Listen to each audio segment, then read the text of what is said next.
a la Torre, que ya llegó al sistema, senadora federal de Morena por el estado de Guanajuato, para hablar sin censura. Querida Antares, ¿cómo estás? Te mando un abrazo, Hola querida Vicente, senadora. pues aquí escuchándolos, la verdad, un tema sumamente interesante el que están abordando ahorita en esta mesa de discusión. ¿Eh? Y Y cómo no, y cómo no, Antares, si una senadora como Lili Telles se le queman las habas por meter a la cárcel al presidente Andrés Manuel López Obrador, luego de que la exhibió ayer como la traidora, como una de sus más rivales más furibundas. Lili Telles dice que va a meter a la cárcel o que debe de ir a la cárcel el presidente Andrés Manuel López Obrador. Eh, Creo que ya no podemos tomar a la ligera estas declaraciones después de lo que estamos viendo en Latinoamérica. mira Vicente, y no se puede tomar a la ligera por qué el presidente López Obrador hace ciertas cosas. ¿Por qué convocó a la marcha del 27 de noviembre? Después de la marcha que ellos dijeron que todos, mira, quienes tenemos mucha experiencia en marchar en la Ciudad de México, sabemos que la derecha logró juntar alrededor de 65, 70 mil personas. Y ellos dicen que fueron 1 millón y que los contaron vía satélite, ¿eh? Y a mí me llegó una carta de un señor diciéndome que vía satélite contaron las cabezas. Claro que no. Sabemos perfectamente cuántos caben entre glorietas, cuántos caben en el Monumento a la Revolución y por qué le sacaron al Zócalo. Y también sabemos cuántos caben en todo Reforma y en las calles aledañas al Zócalo y en el propio Zócalo.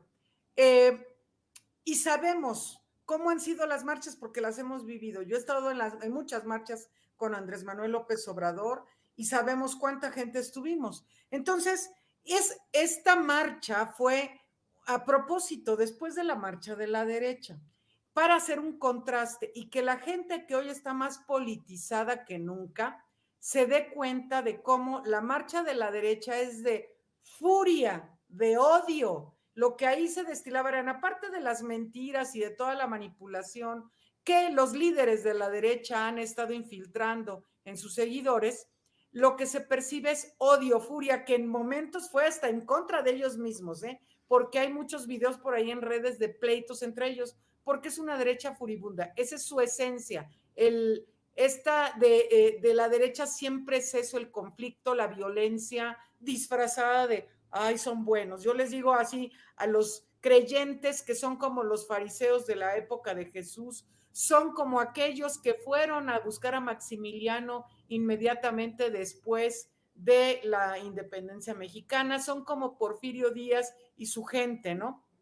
Son los mismos. Hagan de cuenta que eran los panistas de la época en aquel momento, pero son elementos comunes. ¿Y cuál fue la decisión de López Obrador? Convocar a una marcha el 27 de noviembre, en donde lo que se encuentra es un pueblo informado que va por convicción y que además es una apabullante mayoría que respalda al presidente. Lo inédito de la marcha del día 27 tiene que ver con, fíjate, cosas como el mismo Andrés Manuel pensaba que iba a ir, como en otras marchas que lideró, a la vanguardia de la marcha y que iba a ir avanzando y llegaríamos en un rato al Zócalo. Y no fue así. No había manera de caminar. Tú y yo que estuvimos allí vimos, no había forma.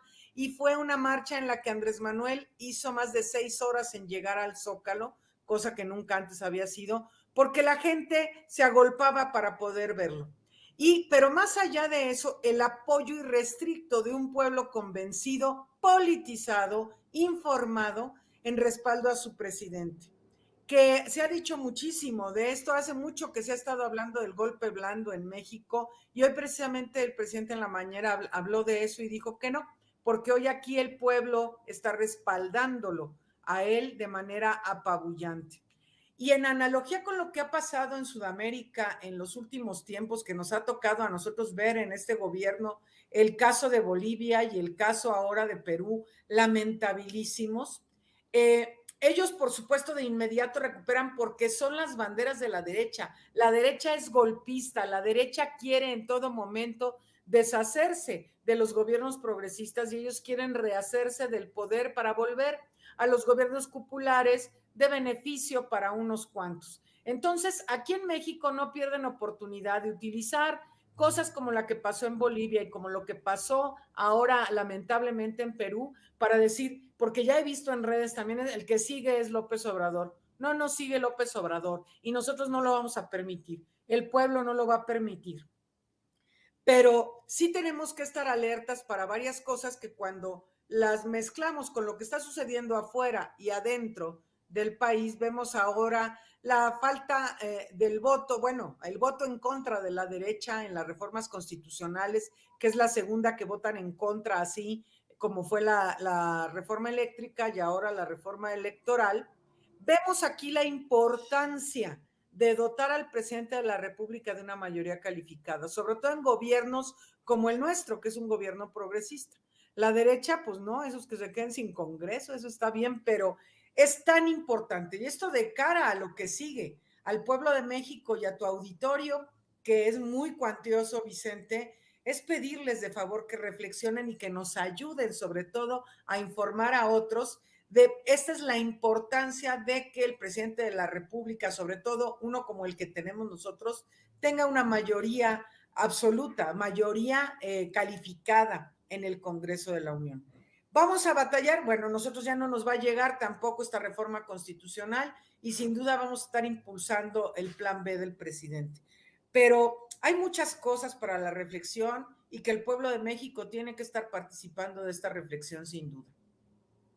Claro que sí. Oiga, y por cierto, durísima la comparecencia de la presidenta de la Comisión Nacional de Derechos Humanos, que ha tenido que aguantar el odio, el veneno de este grupito panista sobre todo, que ha escupido de todo. Qué bueno que salió usted a poner a un par en su lugar, Antares, pero qué lamentable que senadoras como Kenia López Rabadán, que es lo último que recuerdo, presidenta de la Comisión de Derechos Humanos en el Senado de la República, y que le ha pasado de noche esa presidencia en esa comisión, pues actúe como actúa en el Senado, senadora. Así es, y es parte de lo mismo, de la hipocresía de la derecha. Y yo tengo el grandísimo privilegio de poderles decir hipócritas, como se los dije ayer y se los he dicho en otros momentos y se los seguiré diciendo porque es cierto. Efectivamente, Kenia es la presidenta de la Comisión de Derechos Humanos y yo soy soy integrante de esa comisión junto con Citlali Hernández, con Malú Micher, con Gloria Sánchez, que hemos dado una batalla cada vez que hay algún asunto, porque además ahí están los derechohumaneros, como les decimos nosotros, ¿verdad? Que no son defensores de los derechos humanos, son los derechohumaneros que se revisten de esta pseudo defensa de los derechos humanos con sus organizaciones de la sociedad civil a modo que no han defendido cosas reales, ¿no? Como Emilio Álvarez y Casa, que están ahí, él es secretario de la comisión. Entonces nos ha tocado enfrentar esto. Y lo que sucedió ayer con Rosario Piedra fue algo que yo le dije. La repudian, ¿por qué? Porque Rosario y su familia sí han sido defensores de los derechos humanos a lo largo de muchos años, en la búsqueda de su hermano y en muchas otras causas que ella y su madre, doña Rosario Ibarra de Piedra, que murió recientemente y que es una señorona que siempre tendrá el reconocimiento de quienes han luchado realmente por los derechos humanos. Ellos han hecho una lucha auténtica y ellos repudian todo eso. Son organizaciones que no han querido ver la invisibilización de las violaciones de derechos humanos que caracterizó al régimen neoliberal en México, a estos gobiernos perversos como el de Calderón, el de Peña Nieto y por supuesto el de Fox y de, bueno, todos estos asesinos terribles, ¿no? Y yo los ponía en evidencia ayer en mi intervención en la comparecencia de Rosario Piedra, porque son hipócritas. Pero la gente tiene que estar a las vivas, porque han tratado de desprestigiar a Rosario a través de formas muy violentas que han recurrido, pero ya la ventaja es que la gente no les cree a estas personas. O sea, Kenia no tiene autoridad moral en ningún sentido. ¿De cuándo acá Kenia López Rabadán ha sido defensora de los derechos humanos? ¿Cuándo la han visto ustedes en una causa real de la gente que sufre la violación de sus derechos humanos, ¿no? Entonces se ponen a defender los derechos del INE porque están atacados por una resolución que Rosario planteó y ayer les demostré que el derecho internacional y las convenciones de las Naciones Unidas le dan la razón a Rosario Piedra. Han dicho por todos lados que la ley le impide pronunciarse en materia electoral cuando es un derecho humano que nosotras y nosotros tenemos.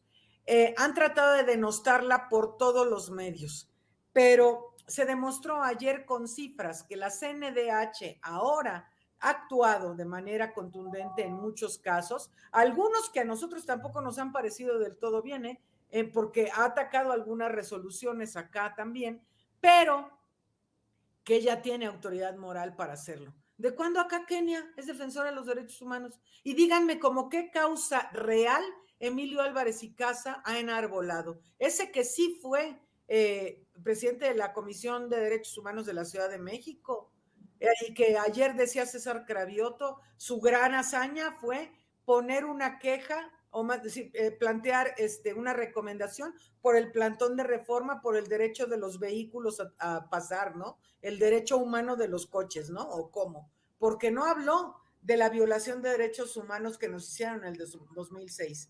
Entonces, estamos viendo la falsedad, todos estos que se revisten de ciudadanos y que se revisten de opinadores súper expertos y que tratan de convencer a la gente de las mentiras que siempre han enarbolado. Entonces es parte de lo mismo de esta narrativa de la derecha de estar descalificando constantemente a Andrés Manuel López Obrador y a todo lo que esté vinculado con él. Oiga, senadora, hablamos de Lili Telles, Ay, bueno. hablamos de Kenia López Rabadán. Permítame preguntarle su opinión acerca de estas declaraciones de Xóchitl Gálvez, ya para de una vez hablar del trío dinámico de las senadoras del PAN, nótese mi sarcasmo. No le tengo miedo al presidente López Obrador, yo tengo unos ovarios del tamaño de unas toronjas, le dice Xóchitl Gálvez a Adela Micha, por esto de que quería ir a refutarle al presidente lo que dijo de ella en la mañanera, no la dejaron entrar, el presidente le pidió que mejor se expresara en otros espacios, pues creo que le hizo caso Xóchitl Gálvez, pero qué desagradable, ¿no? Yo tengo unos ovarios del tamaño de unas toronjas, no le tengo miedo al presidente López Obrador, le dice a Adela Micha, precisamente Xóchitl Gálvez, senadora. Y tiene una capacidad de mentir del tamaño de una sandía, ¿eh? O sea, más allá de sus ovarios, a mí, pues bueno, si tiene los ovarios del tamaño de unas toronjas, debe estar muy enferma y necesita una cirugía urgente. Pero es, mira, es quererse apropiar de los espacios pocos escasos que tiene el presidente de la República para hablar. Y ella quiere que ahora se quieran adueñar de la mañanera. No, pues si tienen a todos los medios tradicionales a su favor, ¿no? Pues hay que vaya y se exprese. Estas señoras, y la ventaja es que el pueblo las ha visto, no tienen sustancia. Puede tener ovarios del tamaño de toronjas, pero tiene sustancia cero. No hay, no hay. Lo que tienen es una gran habilidad y una gran necesidad de hacer un show. Entonces todo tiene que ser show en ellas para estar golpeando. La ventaja es que la gente las conoce. Y eso es algo que queda patente en todos sentidos.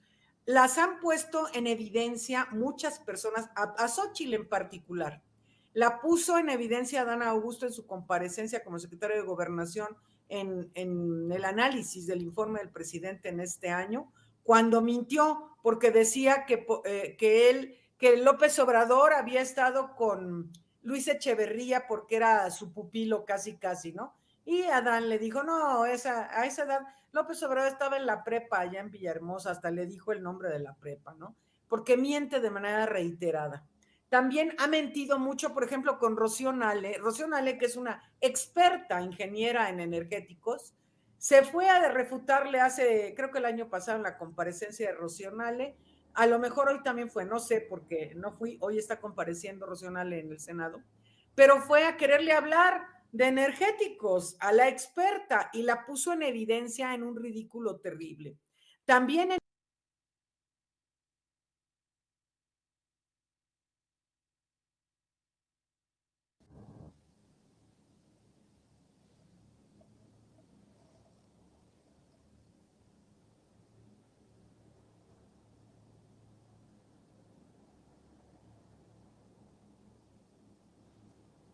Creo que por algún momento perdí, querida senadora, la conexión, por eso dejé en algún momento de escucharte. Te ofrezco una disculpa. Es que me estaban diciendo los compañeros, perdóname, que ya tenemos el audio de Xóchitl Gálvez, porque si no lo pongo, me van a tildar de misógino, ya sabes, ya sabes. Pero yo no lo estoy inventando, no me lo estoy sacando de la manga. Es Xóchitl Gálvez la que se lo dijo a Adela Micha. Suéltalo, mi querido David. ¿Cómo buscaste ir o cómo fue? Pues deberías de estar en la mañanera, ¿no?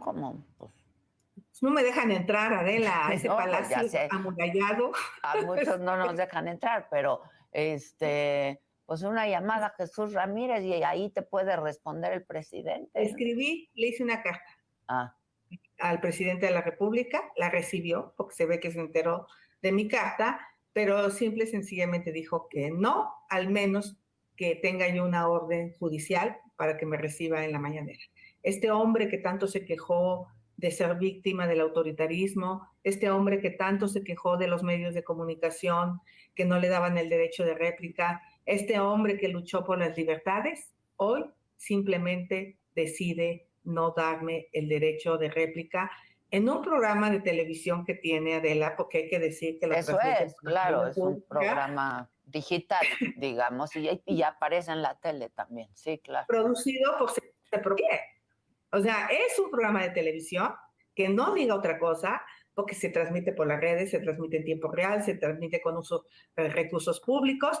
Entonces, creo que esto no lo ha hecho nadie. Creo que los ciudadanos se amilanan, porque pues, obviamente el presidente impone, ¿no? De hecho, mi hijo anoche me dijo, mamá, tú te estás peleando con el presidente, a mí ya me dio miedo salir a la calle, ¿no? Sí, o sea, entre broma y broma. Uno no se pelea con el presidente, ¿no? Sí, sí. Entonces, la gente le da miedo. A la gente, de hecho, yo estaba invitada a una comunidad indígena que se querían quejar de algo y cuando vinieron dijeron, ¿saben qué?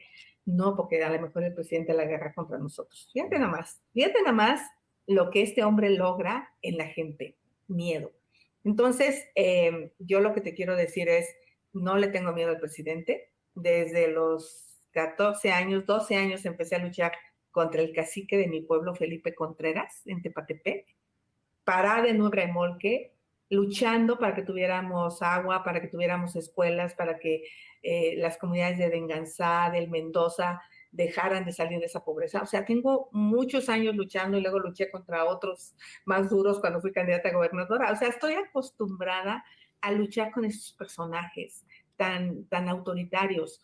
Y por lo tanto, pues sí le voy a tomar la palabra al presidente. Y se ve que le duelen mis denuncias, porque lo dijo que esta señora, que por cierto no se atreve a decirme senadora, salvo a la doctora Claudia, a todas las demás mujeres se refiere a nosotros como la señora de Felipe Calderón, la señora Xóchitl. O sea, en el fondo tiene un problema de misoginia cañona.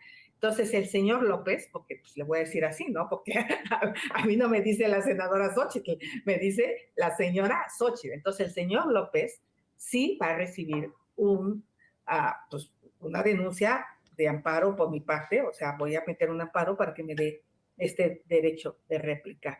Y bueno, pues ya nomás le dije al final que pues yo tengo unos ovarios, Adela, del tamaño de unas toronjas, ¿no? Como dijeran por ahí, por eso no usas minifalda. No, traigo mi huipil hasta abajo. Y otra cosa, Adela, el presidente... Y una pregunta nada más, una pregunta, Antares.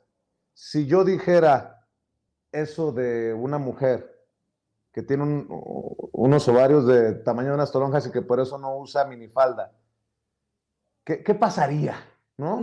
Pues te meten a la cárcel por violento de género, casi por intento de feminicidio, sobre todo con estas señoras, pero además, más allá de los ovarios del tamaño que los tenga, la señora dice una serie de mentiras.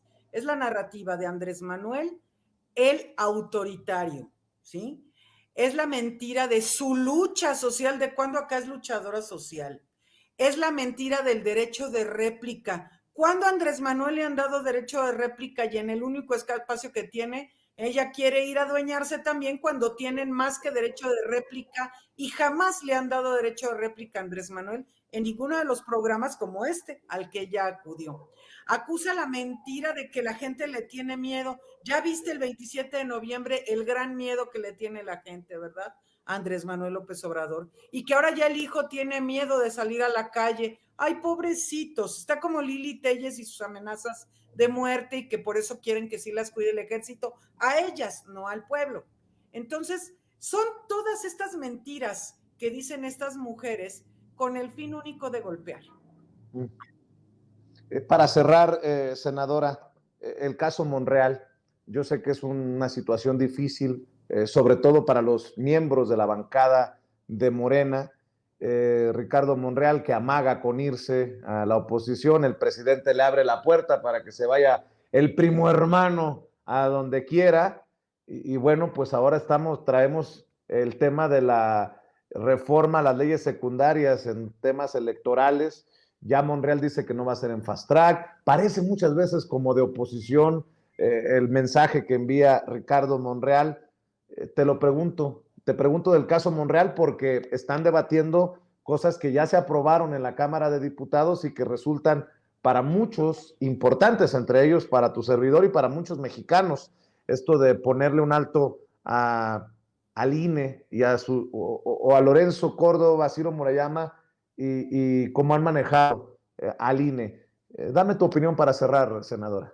Mira, Vicente, te agradezco que me preguntes esto porque este espacio lo ve mucha gente y aunque ya he dicho mi postura aquí en este programa, la quiero repetir porque cada vez crece más la demanda de que corramos a Ricardo Monreal, no solo del Senado, sino de Morena, ¿verdad? Y ahora nos están diciendo a nosotros que somos cómplices de Monreal y no. O sea, yo quiero ser muy clara en esto. Yo nunca he sido cercana al senador Monreal. He sido respetuosa como coordinador del grupo parlamentario, pero en muchas ocasiones he tenido disensos importantísimos con el senador Monreal y lo he expresado aquí en tu espacio. Me has dado la oportunidad. Una de las veces más intensas fue precisamente a principios de este año con el tema de Veracruz, en donde yo encabecé un rechazo absoluto a lo que el senador Monreal hizo en el caso de Veracruz y en contra del gobernador Cuitláhuac García. Y lo he hecho en muchos otros momentos. Y el tema de correr a Monreal del Senado no es algo que nos es dado. Él es senador de la República y es un cargo que es irrenunciable y que nosotros no podemos quitarle. Quitarlo de coordinador del grupo es factible cuando tenemos ya la mayoría del grupo en este sentido de quitarlo. Y estamos en un momento súper delicado. Digamos que esta es una de las últimas reformas importantísimas del presidente. El senador Monreal ha estado forcejeando en el límite de la tablita de me voy, no me voy, dijo, cantó hasta que diciembre me gustó para que te vayas y muchas cosas. Nosotros tenemos como prioridad sacar las reformas que el país necesita y tenemos que anteponer el interés de la nación por encima de otros intereses, aún de que ya ahorita muchos del grupo parlamentario están en contra de que el senador Monreal siga siendo el coordinador del grupo, pero nosotros tenemos que sacar esta reforma. ¿Qué pasa si nosotros, antes de sacar esta reforma, como nos han estado pidiendo desde hace meses, lo hubiéramos sacado? ¿Es probable que se vayan algunos senadores con él? Probablemente sí. No sabemos porque son cosas que especulamos. ¿Y qué hacemos si perdemos nuestra mayoría? Y después nos van a decir que por qué no sacamos las cosas que son tan importantes para el país. Hemos estado en esa tablita navegando. Yo no estoy de acuerdo con lo que hace. Acompañé, ahora la gente me increpa en las redes sociales porque salgo en un video donde se lanzó contra el auditorio él, que incluso hasta sangró en la boca, yo creo que se mordió, en Pachuca el lunes pasado. Y no, yo no salí con él, yo no lo fui a acompañar a él. Era el informe de mi compañero Nabor Rojas, senador de Hidalgo. Estaba ahí el senador, bueno, el ex senador Julio Menchaca, que ahora es el gobernador, y yo estaba acompañándolos a ellos. El senador Monreal hizo uso de la palabra, increpó al auditorio, le hicieron una rechifla tremenda. Yo no lo fui a acompañar a él, aclaro. Fui a acompañar al que era el que rendía su informe, que fue Nabor Rojas. Estaba yo ahí, sí. Y no estoy de acuerdo con lo que hizo el senador Monreal, no estoy de acuerdo con que haya increpado a la ciudadanía, no estoy de acuerdo con que se haya utilizado un evento que no era de él para pelearse con la ciudadanía, y el informe de mi compañero Nabor quedó en trizas ante este escenario, ante los medios de comunicación de Pachuca, y me parece sumamente lamentable. Y yo así se lo expresé a Nabor también, y pues también a Julio Menchaca, porque esto es muy lamentable. Pero bueno, nosotros estaremos tomando determinaciones en la medida que esto se pueda. He de decirles que muchos de los senadores que antes estaban de acuerdo con el senador Monreal ya no lo están. Hay una inconformidad importante en el grupo parlamentario, pero tenemos temas más importantes que atender que eso. Y en su momento se podrán tomar determinaciones. Y quiero ser muy clara con esto, porque esto no me hace cómplice de Monreal, como me han dicho. Y bueno, te consta a ti, Vicente, mi comportamiento al respecto en muchos temas. Pues qué bueno que haces esa aclaración y estamos al pendiente de las discusiones en el Senado. Por lo pronto te agradezco, senador Antares Vázquez Alatorre, siempre a tu disposición para la audiencia de Sin Censura, y cerremos invitando a la gente a tus redes. Sí, síganme por favor en Twitter como Antares Vaz Ala, en Facebook, en Instagram como Antares Vázquez Alatorre y en TikTok también Antares Vaz Ala. Te mando un abrazo, Antares, y ojalá que las personas que te están tirando con lumbre en redes entiendan que pues la toma de la cámara te logra identificar ahí atrás, pero ahora sí que estabas en el lugar equivocado, pero bueno, yo no entiendo cómo pongan 1+1 ahí, sabiendo cómo te has expresado, y yo te agradezco que seas congruente y te mando un abrazo solidario. Muchas gracias, gracias Vicente, y gracias a todas y a todos. Cuídate.